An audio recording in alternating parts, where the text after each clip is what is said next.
Hi hello నమస్తే welcome to our YouTube channel అమ్మ ఆశీర్వాద.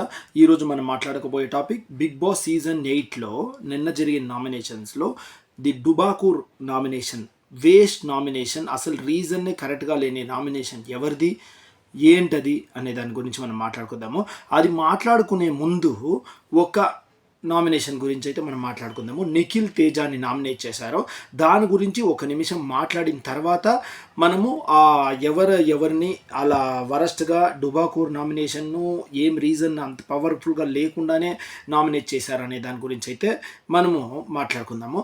ముఖ్యంగా ముందుగా నిఖిల్ గురించి ఏం చెప్పాను కదా, నిఖిల్ గారు వచ్చి టేస్టీ తేజాని నామినేట్ చేశారు. టేస్టీ తేజాని నామినేషన్ చేసిన తర్వాత టేస్టీ తేజ నామినేషన్ యాక్సెప్ట్ చేయకుండా ఏమనిషి అన్నాడు అంటే, నిఖిల్ది ఆ బిగ్ బాస్ని గౌరవించకుండా నువ్వు గుడ్డెత్తీసి వేసిన దానివల్ల నీ తప్పు ప్రొసీజర్ వచ్చేసి ఉండేది ఇద్దరు డిస్కస్ చేసుకునేసి తర్వాత ఒకరిని ఎవరినైనా నామినేట్ చెయ్యాలి అనేసి ఉంటే నీకు నువ్వుగా స్వతహాగా గుడ్డును ఎత్తివేయడం తప్పు, నా పేరున్న గుడ్డుని అని చెప్పి నిఖిల్ చెప్పడం అయితే జరిగింది.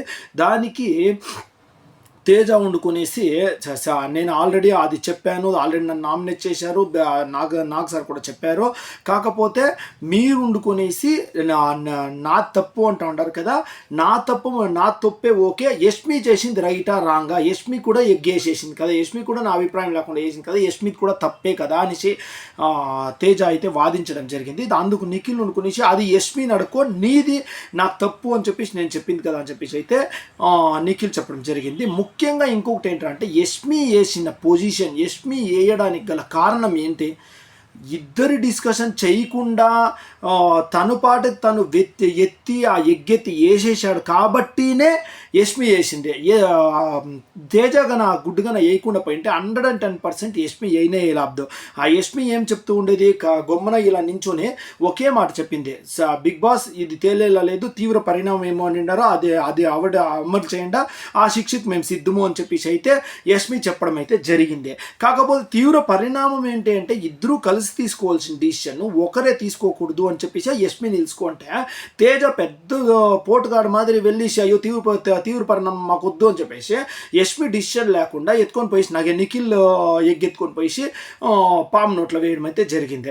అది 100% తేజ రెచ్చగొట్టాడు కాబట్టి, తేజ యష్మి అభిప్రాయం తీసుకోలేదు కాబట్టి యష్మి వేసింది. అందుకనేసి యష్మి కూడా వేయడం తప్పు కదా అని చెప్పేసి నిఖిల్ అనడం ఎంతవరకు కరెక్ట్ అండి? ముఖ్యంగా ఏంట్రా అంటే అది అకస్మాత్ యష్మి తప్పే ఉన్నా నిఖిల్ పాయింట్ ఆఫ్ వ్యూలో తేజని ఎలిమినేట్ చేసినప్పుడు తేజ తన తప్పుని డిఫెండ్ చేసుకోవాలి, కానీ ఆమె చేసింది కూడా తప్పే కదా అనడం ఎంతవరకు రైట్? నాకైతే 100% తేజ ఈజ్ 100% ఫెయిల్. ఈ వాదనలో తేజ 100% ఫెయిల్ అయ్యారు. తేజ నామినేషన్లో వాదించుకోవడం మాత్రము అన్యాయంగానే వాదించారు ఆయన. తర్వాత తేజ ఎవరైతే వరస్ట్ నామినేషన్ అని చెప్పి వరస్ట్గా నామినేట్ చేశారో డుబాకూర్ నామినేషన్ అని చెప్పేసి నేను చెప్పానో, అలాంటి డుబాకూర్ నామినేట్ చేసిన వ్యక్తి టేస్టీ తేజ. ఆ యష్మిని అయితే నామినేట్ చేయడం జరిగింది. ఆ నామినేషన్ కూడా తను కూడా మళ్ళా ఏదేదో పనికిమాలిన రీజన్స్ అన్నీ చెప్పాడండి.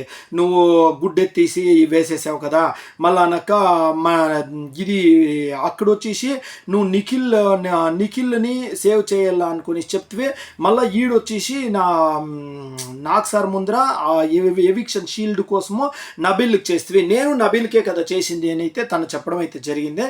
అందుకు యష్మి క్లియర్ కట్గా క్లారిటీ ఇచ్చిందండి. నాకి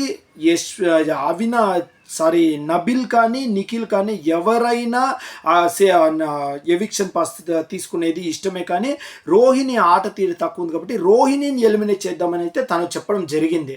అలా అది ఎంత సున్నితంగా చెప్పినా కానీ తను వినకుండా తను తప్పు చేసి అనవసరంగా యష్మిని అయితే నామినేట్ చేయడం జరిగింది.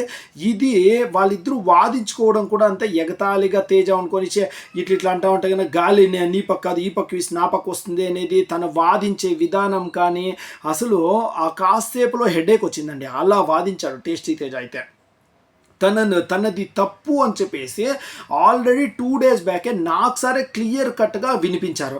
ఏంటి ఇలా నామినేట్ చేయడం తప్పు అని చెప్పేసి దానికి పరిణామంగా హౌస్లోకి టేస్టీ తేజ వాళ్ళ మదర్ రాకూడదు అనేసి కూడా విధించడం అయితే జరిగింది. దాన్ని ఎక్స్క్యూజ్ చేసి టేస్టీ తేజ వాళ్ళ అమ్మ రావచ్చేమో, కానీ 100% అది తప్పు అని చెప్పేసి అయితే టేస్టీ తేజ చెప్పినా కానీ మళ్ళీ నాదే రైట్ అని చెప్పేసి వాదించడం ఎంతవరకు కరెక్ట్?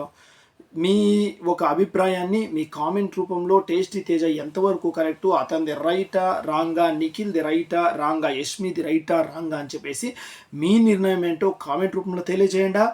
జై హింద్.